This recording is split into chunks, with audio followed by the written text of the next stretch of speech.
I watched this last night, but I didn't want to record a review because it was like 11 o'clock and I was tired. So we're gonna do my, I'm gonna do my best to record a half decent review, what I can remember from it. All right, F1 the movie. I'm getting a lot of weird pop-ups here. There you go. F1 the movie. It was really good, actually. Like, honestly, I haven't seen it yet, but it felt like Top Gun Maverick. And I've seen parts of Top Gun. I know what Top Gun Maverick's about, and like I'm gonna watch it later. But it felt like Top Gun Maverick, which makes sense because it was directed by the same guy who directed Top Gun Maverick. So that would make a lot of sense. But the most amount of like reviews I saw is just like it was like Top Gun Maverick on wheels. Like, and that's a pretty good assumption. But I don't know. I haven't seen Top Gun Maverick, so I can't be talking. But yeah, it was really good.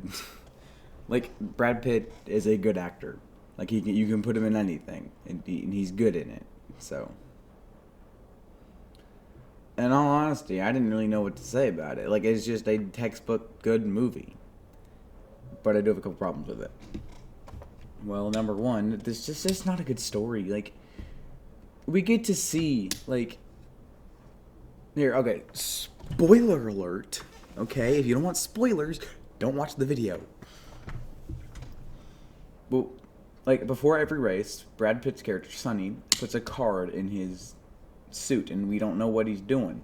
When he wins the final race, I'm sorry, but that's a spoiler, and if you didn't click off, that's your own fault. When he wins the race, like, he goes back in his room, and, like, does this, and, like, it pans over to a picture of him with his dad or something, whoever it was. And it's just like, okay, that's a cool moment, but, like, what? You didn't tell this. You didn't tell us what's happening here. So, like, everything else in the movie is really good. It's just, like, there's no story to it. But, like, that was my main problem. It's just, like, when they're not racing, and the racing scenes are really cool, really well done, it's just, why am I watching this? Because you didn't explain to us why he's doing this. You just dropped us in here. We don't know what he's doing. So, that's a big thing. It just doesn't make a lot of sense. But everything else is, like, the lighting is really good. Like, the sound is really good. Like, the acting is good. The characters are good.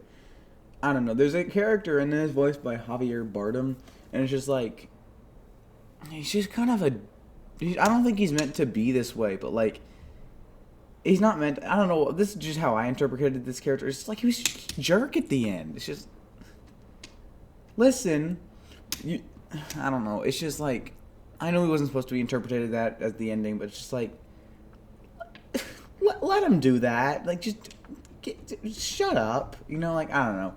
I'm not the biggest fan of him or whatever he does, but he's not like an annoying actor. He's a good actor. It's just like, I don't know. This kind of annoyed me, but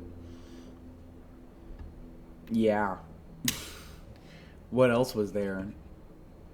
So the movie is basically about a struggling F1 team, and they hire Sonny to also race for them, but the guy who's already on the team racing doesn't really like him. So it's just kind of like, it starts as like a rivalry. Oh my gosh. A rivalry on the same team. And that's interesting because it's not like a rival on different teams. It's the same team. They're trying to, like, pretty much be better than each other. But that's another issue in the movie. Like, we get to see it off the racetrack. Did you get what I'm going? Because on the actual racetrack, it's there, but I would have liked a little bit more. You know, like, there's just not a lot there on the racetrack. Like, I want to see them actively next to each other, trying to be faster, and that happens, but not very much. And if we're trying to establish this rivalry, it doesn't work very well. It only works outside the racetrack, which, I mean, they have some funny moments, but I don't know. It's just kind of, I just didn't do too much with it. And it's just kind of like, there's a point in the movie where you think they've, like, forgiven each other, and, like, they're you know, good. And then the one guy just, like, completely just doesn't do anything with that. Like, he completely just abandons that. What? Well, why did you do that? That, like, that's such a weird thing.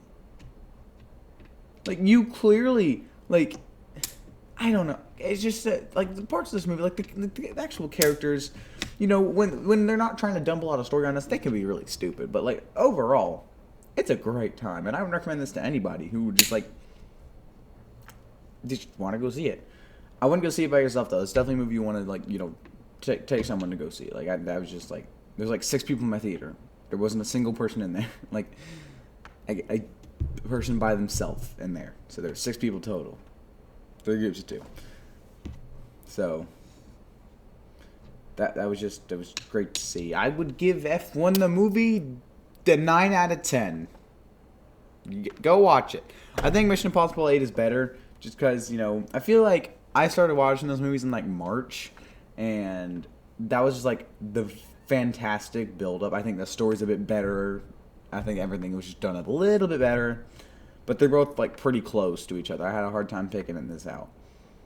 But yeah, I'd say Mission Impossible Final Reckoning is better. Just I have a list on Letterboxd that literally, you know, tells you if you want to go follow me.